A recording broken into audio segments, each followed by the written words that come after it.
so it's the best person to say something about accompaniment in the Salesian context.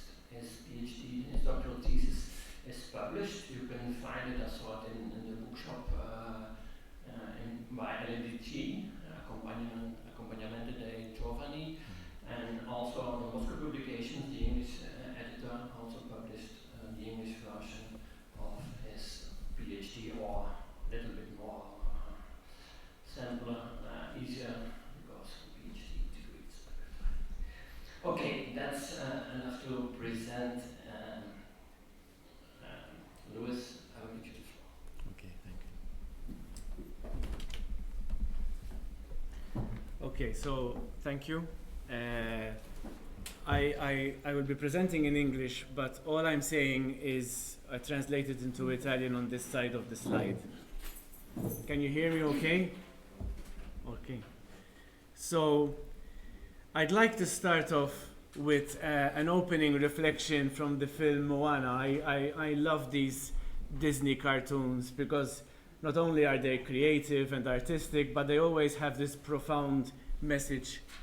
And this story of Moana, it's based in Tahiti, a small island in the Pacific Ocean. And this little girl, Moana, she always dreamt of getting on a boat and heading out beyond the reef. The island is going through a crisis. The food supply is seriously threatened with rotting coconuts and a dwindling number of fish. And Moana's father was once an adventurous voyager, but had a devastating experience out at sea, which almost killed him. Now, this traumatic experience leads the father to forbid Moana to adventure out beyond the reef. And the chances of catching more fish beyond the reef are greater, but the father's fear hinders this possibility.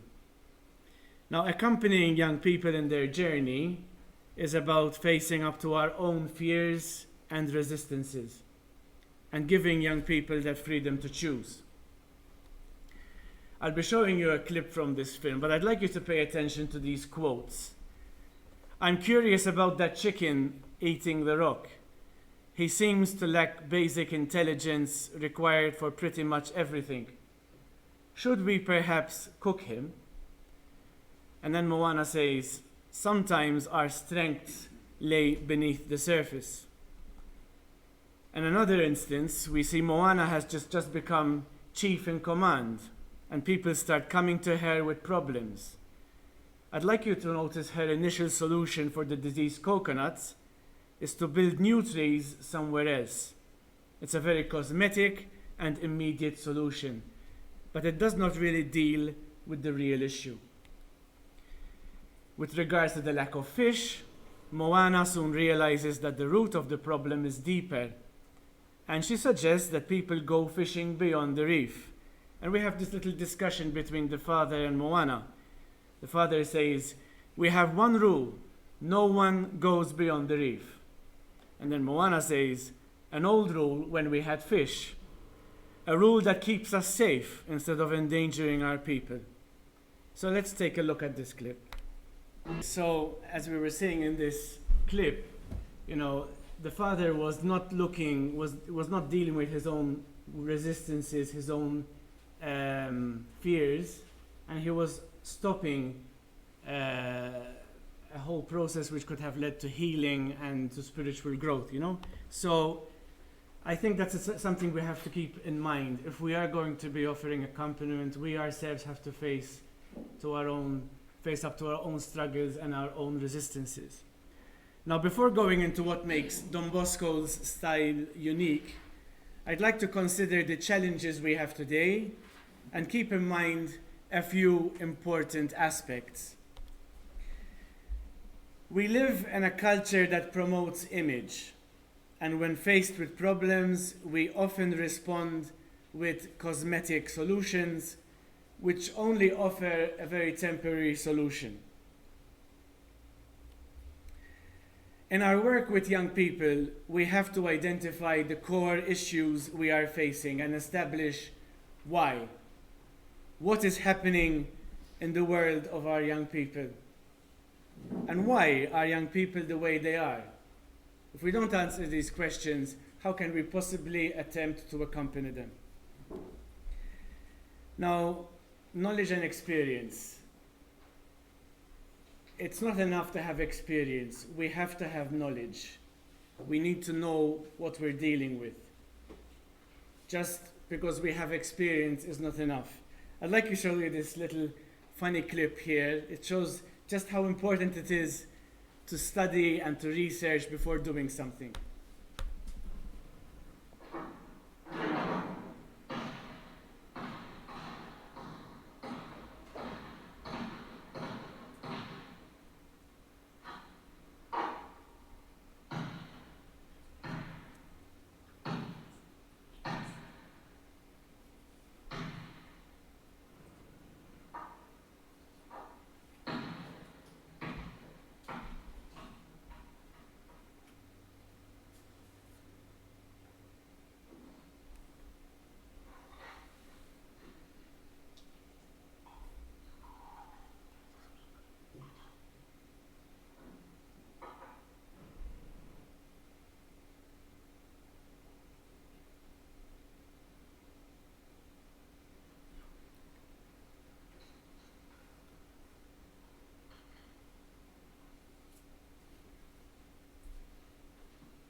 Okay, so it just goes to show how important it is to research and study and know what we're dealing with. Experience and pretending that we know it all is not the solution. So what kind of young people are we talking about today? Research speaks about Generation Z. It would be nice to see the current young people who have experienced the pandemic, how the pandemic has affected them, because I'm sure there's going to be a new generation. But for now, let's concentrate on this Generation Z. Now, unlike previous generations, digital natives are used to receiving information really fast. They like to parallel process and multitask, and they prefer their graphics before their text, rather than the opposite. This generation of young people are accustomed to and expect rapid change. Our young people have grown in a culture where new technology is expected. If you take a look at the Apple stores in September, you get young people just waiting for the new iPhone to come out, and it's expected. So technology is omnipresent, and for our young people, it has been available to them even in the private sphere. This generation has developed an attachment to technology, which has through time become more unrestricted. They were born into it. Most of us here, I think we consider ourselves to be digital immigrants. We immigrated into the world of technology. But young people, they are natives. They were born into it. And this in itself, it presents its challenges. For example, pornography and cyberbullying are among the dangers which can hinder holistic growth in young people. Cyberbullying was something my generation never had to deal with because we didn't have that problem. I don't know whether you're aware of the book by Sherry Turkle. She describes young people today with two words: alone, together. That's the way she describes how young people interact. While loneliness has increased, young people still value connectivity with anyone at any time. However, this connectivity is more often on a superficial level rather than on a deeper level. So this is a challenge in itself if we are trying to accompany young people. And we have to keep this in mind. The younger generation are very image conscious, even when communicating. And this creates a form of presentation anxiety. And with social media, this unease has been amplified. One observes in young people an urgent need for instant reciprocation on the social media. And this in itself is also a source of apprehension. You get a young person posting on Facebook, and he'd be anxious to see how many likes he's going to get. These were things that we didn't have to deal with when we were young. Interestingly enough, this Generation Z, these digital natives, are the most anxious generation, and they've been even more anxious than those who experienced World War II. So they're among the most anxious generations. We have to keep this in mind if we are going to accompany them. Now, what makes Don Bosco's style unique? And how can we apply it today? Don Bosco believed that it is not doing something for youth, but that counts, but being someone to them. It is not what we do to them, but who we are to them. Okay, so I think it's very important to keep this in mind. And I've highlighted some aspects which make our style unique in comparison with the Jesuit style or with the Carmelite style, for example. First of all, there's a certain radicality in Don Bosco's style. Don Bosco's spiritual direction practice stems from his radical commitment to youth spiritual accompaniment. It wasn't a part-time thing. It totally involved his life, his whole life. Such a decision saw Don Bosco live a radical life in adhesion to the gospel and in constant union with God. And this in itself rendered Don Bosco a credible and trustworthy spiritual director. Young people went to speak to Don Bosco not because he was a priest, not because he was the director, but because he was credible. He was someone they trusted. A second aspect is totality and harmonious balance. And I'd like you to take notice of that diagram in the middle. In the middle we have the oratory, which is the environment within which this formation, this accompaniment happens. It's about creating a family atmosphere, be it an oratory, be it a school. This is what makes us unique. We have the structure, we have the family environment behind it. And then at the same time, we have two processes occurring. We have the group accompaniment, which ultimately leads to individuals who would seek to be accompanied. but it's about creating a positive peer pressure among young people, which would lead, if one starts talking, then others say, it would be good, I'd like to go and trust someone and talk, okay? One of the, in some cases in the Salesian world, we're very good at accompanying the groups, but when it comes to individually accompanying, we lack in some contexts, and it's a shame, because young people would need to find that place where they can speak on an individual level.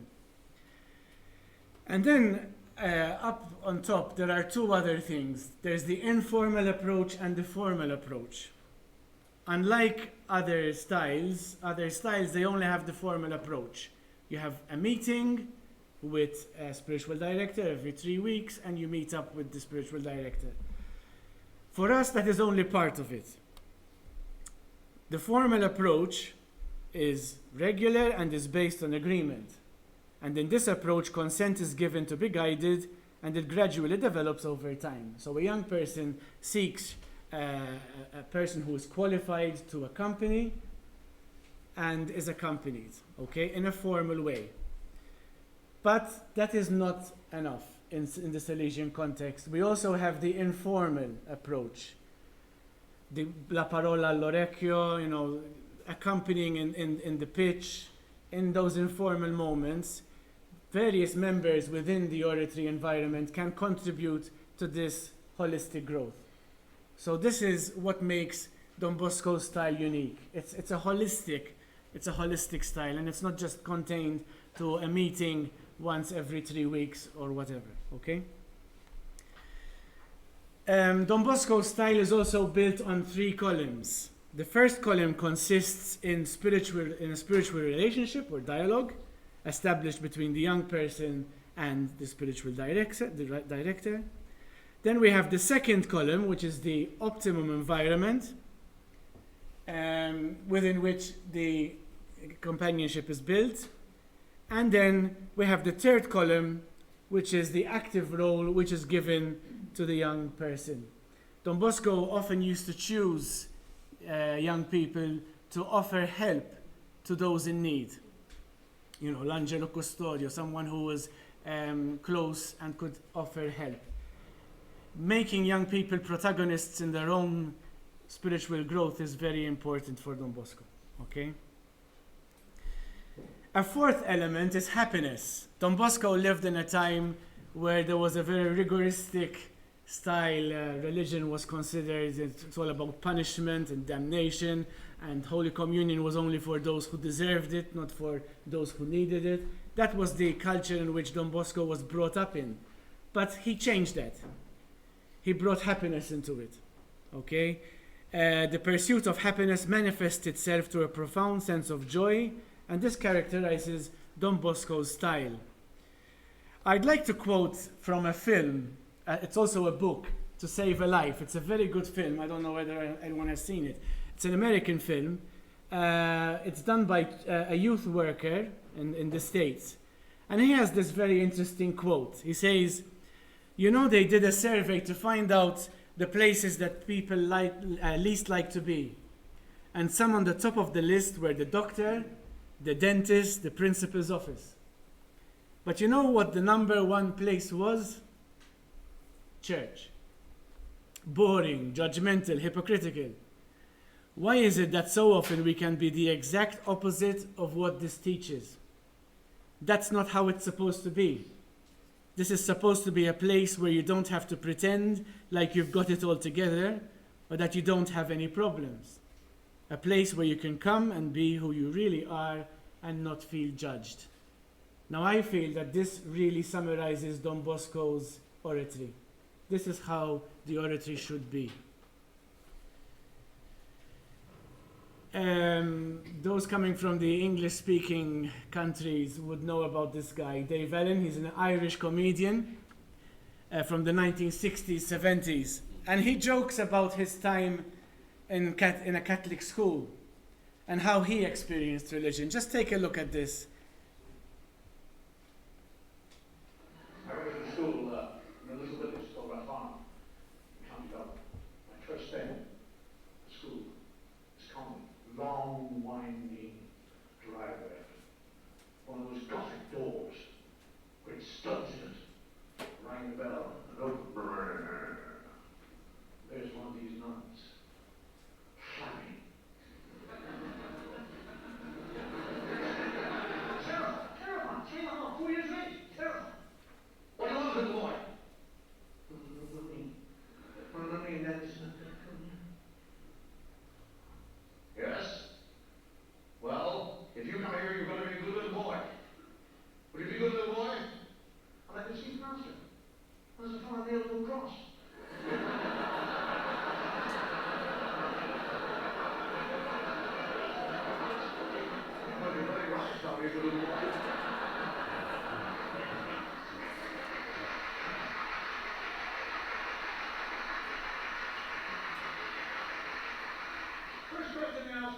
about God.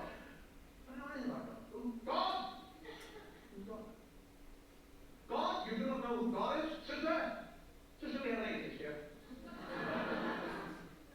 Let me tell you, little boy. God is, God was, and God always will be. Why? What he is. He is the Father, he is the Son, he is the Holy Ghost. He is three in one. You understand? That's all you to me. Why wouldn't I? The biggest theological question in the world, three people in one. Actually, where is he? He is here. I can't see him. That doesn't mean because you can't see him that it's not here. He's in the cupboard. He's not in the cupboard. God doesn't go in the cupboards. He's under the stairs. He's not on the stairs. He's here with us now. He's upstairs, he's downstairs, he's outside, he's inside, he's everywhere. He's a big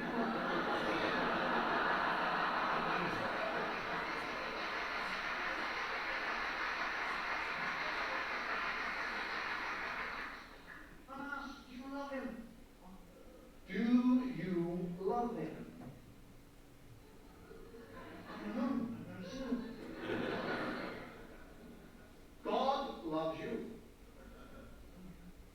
He wants your love.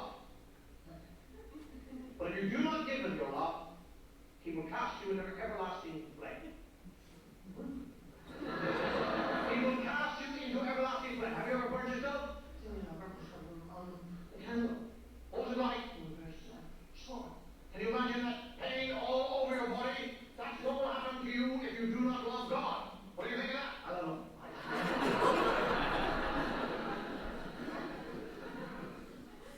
Guys, I asked who was the man on the cross? Jesus. Who's Jesus? He's the Son of God. I told you. Father, the Son, and the Holy Ghost. He's the Son of God.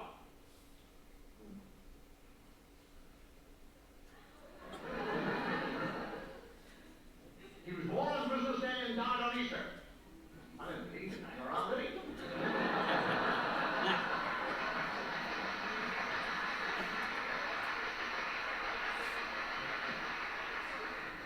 What happened to him? He died because of you. Christ died on the cross because of your sins. When was this? It was 2,000 years ago. They can't blame me. I'm only 4 for Christ. Okay, so there's absolutely nothing happy about Dave Allen's experience of religion and Christianity. And I find this very unfortunate. In Malta, the church has practically over half of the children population in church schools. I don't know the other countries in Europe, but I guess, Catholic schools are quite numerous. I wonder, all these young people who go through our setups, our Catholic schools, how they experience religion. The church is still a significant voice in our society, and I wonder, is Dave Allen's experience of religion similar to what children experience in our Catholic schools in Europe today? Now, Don Bosco believed in happiness, he believed in joy, and he put that into religion. He believed that it is easy to become holy, and he considered joy as a sure sign of a life of grace. Don Bosco's spirituality of joy and optimism and his attractive path to holiness was indeed a breath of fresh air during his time, and I'd say even today, because in some contexts we still look at religion in this very sad way, okay? Another important aspect is Don Bosco's creativity. He was very creative. And he wrote these books, pocket edition books, on the lives of 3 boys, Bezucco, Magone, and Savio. There were 3 boys who appealed to different kinds of children at the oratory. But what did he do? He wrote in a certain style. He didn't write a biography, he wrote a hagiography, which means he wrote in a certain style, bringing out the spiritual virtues of these children. And he did them in pocket editions. and he would distribute them to the boys who came to the oratory. So all this was part of Don Bosco's spiritual accompaniment. He was creative, and this was an informal approach. Okay? Within Don Bosco's formative environment, these pocket edition writings were in themselves informal tools used to reinforce his spiritual direction practice. And I wonder, how would we be creative today? Maybe books are not as appealing as they used to be, but I wonder about technology, because technology has indeed changed our lives. Take a look at this. Okay, so my point here is, technology has indeed changed our lives, but I think technology has to be used in our style of accompaniment. It has to be an integral part. We are talking to young people who live in technology, and we need to use technology as a part of the process. Just as Don Bosco used these little books to send the message to his young boys at the oratory. I also notice in Don Bosco's style an astuteness. He was a believer in prevention. The word prevenire implies offering accompaniment so as to clear the path from various obstacles to growth. So the preventive method, obviously we all know it's built on religion, reason, and loving kindness. And I'd like to point out that he believed that accompaniment should start as early as possible. Don Bosco, when he started working with older boys, but then he realized that it would be better if he started working earlier, because children are more receptive at a younger age to spirituality. So the earlier we start, the better. Okay? And another point is perfection. We all know that Don Bosco was very much influenced by St. Francis de Sales and his universal call to holiness. He believed that everyone, not only those who lived in the monastery, are called to holiness, but everyone is called to holiness. And Don Bosco was inspired by this. But he widened this also to children. He believed that even children can become holy. Within the church during Don Bosco's time, and even before, the church looked on children as adults in the making. They're not capable of understanding spiritual concepts.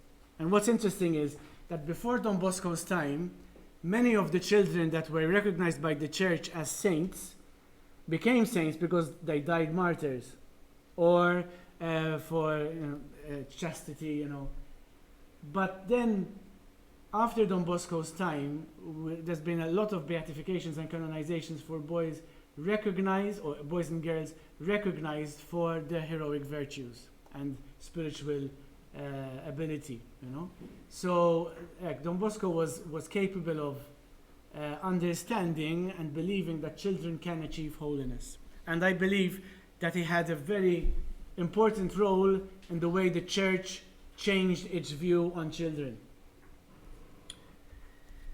Okay.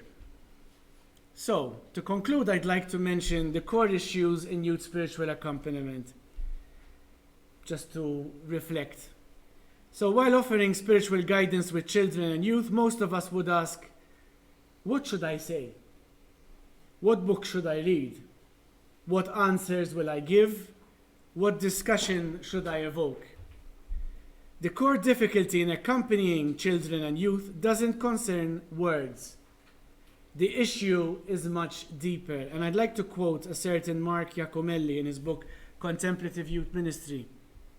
And he says that the real crisis facing those of us who seek to offer child and youth spiritual accompaniment is, one, we don't know how to be with children, we don't know how to be with ourselves, and we don't know how to be with God. First of all, we don't know how to be with children. As adults, we find it quite easy to entertain them, market to them, test them, and statistically measure them. We're extremely good in this in Malta. We are very good at testing and statistics, but we've forgotten how to be with them. Consequently, children and youth today have become more alienated and left to fend for themselves within the molesting arms of the corporate media culture. Carl R. Miller states that study after study in the field of youth development makes it clear that the single most important thing that can make a positive difference in the life of a young person is the presence of a caring adult. Not an active adult, but a caring adult. In spite of that, research shows that most young people don't have enough caring adults in their lives. And this problem stems from another issue. We don't know how to be with ourselves. Unfortunately, our absence from the lives of young people is connected to a deeper problem. We don't know how to be with ourselves. Most adults are busy. We have no free time. We move from activity to activity with few real relationships and little introspection. So often, we are distracted from our own distractions by our own distractions. And the result is that we've become dispirited. We live narrow lives. We tend to act as if we're nothing more than roles and our jobs. We find many adults, as soon as that role is finished, they go into crisis. We become what Thomas Merton calls the false self. There's an anthropologist, Angeles Aryan, and she relates that in many indigenous cultures, a dispirited or disconnected person is diagnosed by answering four questions. Where in your life did you stop singing? Where in your life did you stop dancing? Where in your life did you stop telling stories? And where in your life did you stop listening to silence? The sad truth is that our young people are being raised in a culture of people who no longer live from the center of their lives. The results are catastrophic for those who tend to the spiritual lives of teenagers.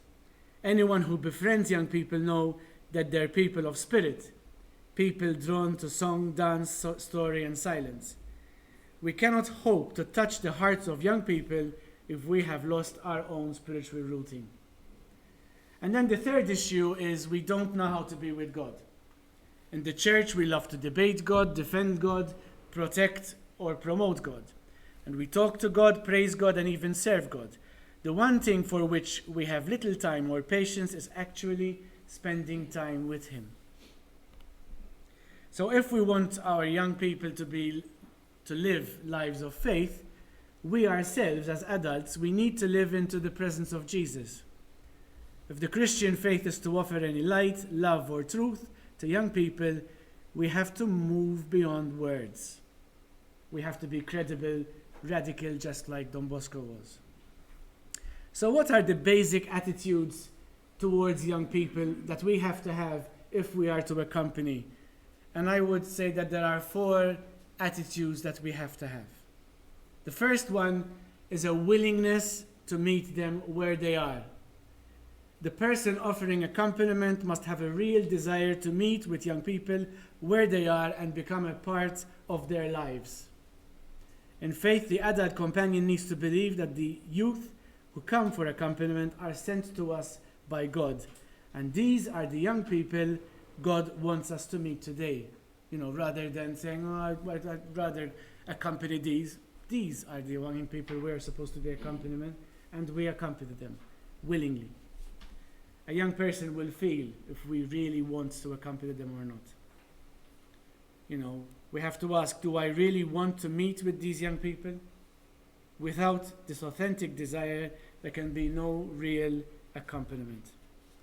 A second element is contemplative listening, not hearing. Working with young people today implies that we have to be really aware of their reality. As I said before, this generation is the most anxious generation for decades. Perhaps the greatest response one can offer to this apparent anxiety is authentic listening. Offering accompaniment is not a mere process of hearing, but listening. It is a process which requires one to be fully engaged in a process of contemplative listening, which does not seek to offer ready-made answers, but facilitates the young person in a journey of self-discovery. Another aspect is believing. The adult offering accompaniment needs to be convinced that the Christ proposal is not a ready-made product, but a project which is in the making and requires the young person's full involvement. So we have to believe. And then the last aspect is compassion. As adults, we need to acknowledge the fact that the current generation of youth did not exactly choose to live in the consumeristic and technocratic society which surrounds them and shapes them.